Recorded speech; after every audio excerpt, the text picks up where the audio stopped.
Hello everyone, myself Dr. Sneha Bhatia. So, in my today's lecture, I will be talking about osteoclastoma, which is also most commonly known as giant cell tumor.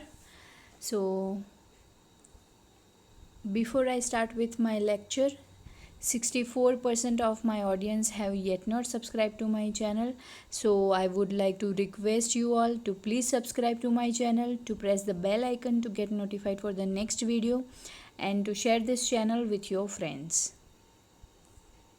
So, giant cell tumor (GCT) is a common bone tumor with variable growth potential. So, though generally classified as benign, it tends to recur after local removal. So, in most of the cases of giant cell tumor, even after the local excision, there are chances that the tumor will occur again. So, that is why it is benign, although it may also have recurrence. Malignant variants are also known. So there is a difference in case of tumor cells. There are two types of tumor cells. One is the benign, another one is the malignant. Benign means it will be in the localized region and it will not spread to the other areas, and malignant means the tumor cells will originate from one region and it will also transmit to the other region.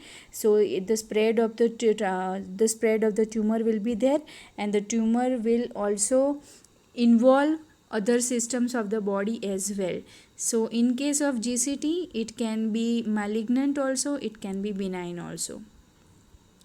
So coming to the pathology of the giant cell tumor, so the cell origin is uncertain, and microscopically the tumor consists of undifferentiated spindle cells profusely interspersed with multinucleate giant cells.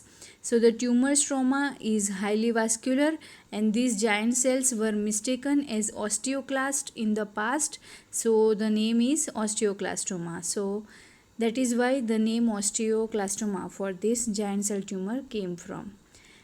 Coming to the clinical features of the giant cell tumor, the patient will be commonly in the age group of 20 to 40 years. So after epiphyseal fusion has taken place, the giant cell tumor can develop. So the bones affected more commonly are those around the knee joint. For example, the lower end of the femur and the upper end of the tibia are most commonly affected. Lower end of the radius is another common site, and the tumor is located at the epiphysis. So it often reaches almost up to the joint surface. Common presenting complaints are swelling as well as vague pain. So here in case of giant cell tumor, the pain will be vague in nature, and pathological fracture also can be seen through the lesion. So sometimes what happens that the patient will be unaware of the lesion and present for the first time with the pathological fracture through the lesion. So sometimes, though since the giant cell tumor will not have any other symptom, patient will be unaware of the growth which is happening inside the bone. So after the growth, the tumor has taken place, and there will be the bone will become weak and there will be pathological fracture.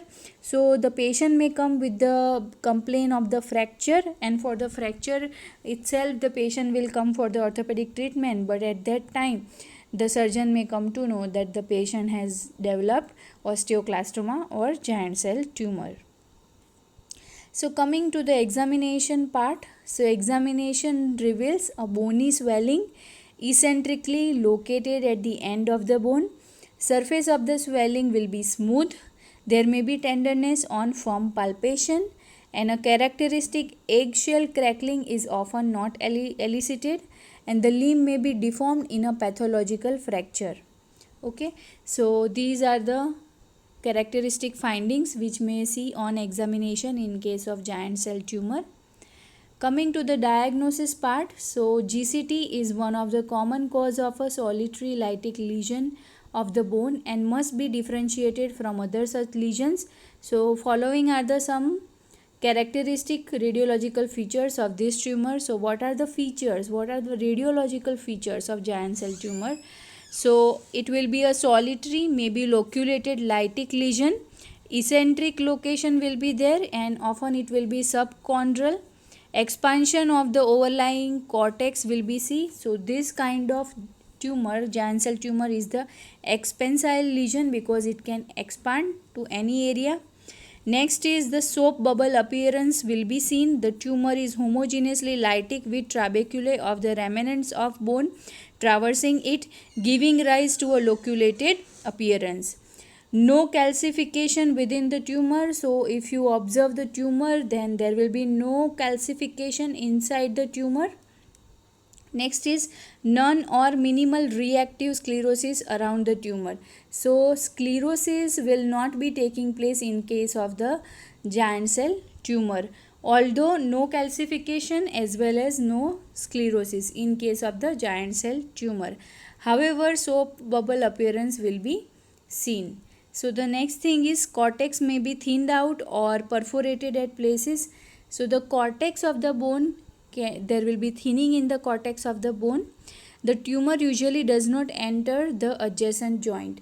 So if the tumor has taken place in the lower part of the femur, lower end of the femur, or the upper end of the tibia, then there are less chances that the tumor will occur in the adjacent joint. That is, for example, if the patient is having tumor at the knee joint, that less chances that the hip and the ankle may get affected.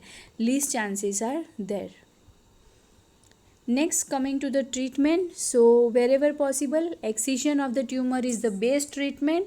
For sites like the spine where excision is sometimes technically not possible, radiotherapy is done, because in case of the spine, spinal surgeries are always so complex, and if this giant cell tumor is taking place in the vertebral bodies, then it is impossible to remove the vertebral bodies as a whole. That is why radiotherapy will be performed in case of the giant cell tumor of the vertebral spine. So other methods are the excision. So what is excision? Excision is the treatment of choice when the tumor affects a bone whose removal does not hamper with the function. For example, the fibula and the lower end of the ulna.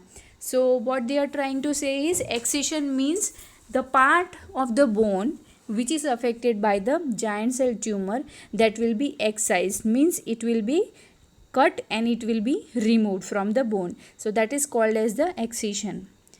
Next is the second option for the treatment of the osteoclastoma or giant cell tumor, that is excision with reconstruction. So what is excision with reconstruction? So when excision of a tumor at some site may result in significant functional impairment, the defect created by the excision is made up, usually partially, by some reconstructive procedure. For example, in tumors affecting the lower end of the femur, the affected part is excised and the defect thus created made up by one of the following methods. So which are the methods? Methods are arthrodesis by turnoplasty procedure. Arthrodesis can be done and arthroplasty can be done. So let us see what is arthrodesis by turnoplasty procedure. So what is happening in arthrodesis by turnoplasty? So in this technique, the required length of the tibia is split into two halves. One half is turned upside down and fixed with the stump of the femur left after excising the tumor. So that is called as arthrodesis by the turnoplasty procedure. The second one is the arthrodesis by bridging the gap. So in what they are doing in that is arthrodesis by bridging the gap by double fibulae, one taken from the same extremity and the other from the opposite leg. The last option is the arthroplasty. What is arthroplasty? Here also there is reconstruction taking place. So in this procedure, the tumor is excised and an attempt is made to reconstruct the joint in some way. So arthroplasty, as we all know, there is total hip arthroplasty, there is arthroplasty of the knee joint. So that can take place because suppose the tumor has affected the knee joint, and after the excision of the tumor, if the knee joint is no more functional, then the patient cannot walk, patient cannot sit, and the entire lower extremity function will be affected. That is why reconstruction procedure is done after the excision of the tumor. So this is the picture showing different types of method for the treatment of orthopedic treatment of the giant cell tumor. In the first picture, the top picture, we can see that the lower end of the femur is affected by giant cell tumor. In the picture A, we can see turnoplasty procedure. Picture B is showing the fibular grafting, and picture C is showing the replacement surgery. So next is the curettage with or without supplementary procedure. So curettage can be performed alone, but if it is carried alone, then it has the disadvantage of a high recurrence rate. That is why curettage is also accompanied by some of the supplementary procedures. So this is because, however, through the curettage, maybe some cells are always left along the walls of the cavity. Some supplementary procedures used with curettage have been reported to reduce the recurrence. So cryotherapy, where liquid nitrogen is used to produce a freezing effect and thus kill the residual cells, and thermal burning of the residual cells using cauterization of the walls of the tumor are popular. Lately, thermal effect of bone cement has been used to treat the tumor. The cavity is filled with the bone cement, which by the heat it produces while setting kills the residual cells. So that is the curettage with or without supplementary procedure. Next option we can see is the amputation. So for amputation, more aggressive tumors or following recurrence, amputation may be necessary. And radiotherapy also can be performed, as we have already seen. When the giant cell tumor is affecting the vertebral bodies, then radiotherapy can be performed. Now these are some of the common sites where the giant cell tumor is more common, and what is the treatment of choice for that. So lower end of the femur, which is most commonly affected, treatment of choice for the lower end of femur giant cell tumor is excision with turnoplasty.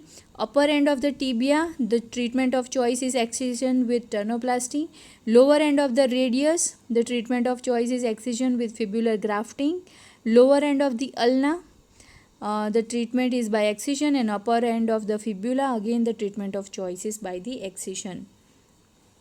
So next you can see this is the X-ray. The arrow, white color arrow, is showing the giant cell tumor. Next, again this is the X-ray. You can see the lower end of the femur, it is getting affected by the giant cell tumor or osteoclastoma. So this is the picture showing the giant cell tumor of the tendon sheath. So that is denoted as GCTTS, giant cell tumor of the tendon sheath. So you can see in this picture, extensor tendon is visible, and bone is also visible, and giant cell tumor the surgeon has taken out. Again this is the picture showing the giant cell tumor of the tendon sheath. So for today's video, the content I have taken from the book Maheshwari Essential Orthopedics 5th edition. So thank you for watching this video. Please subscribe to my channel, press the bell icon to get notified for the next video, and share this channel with your friends. Again I repeat, 64% of my audience have yet not subscribed to my channel. So please subscribe to the channel.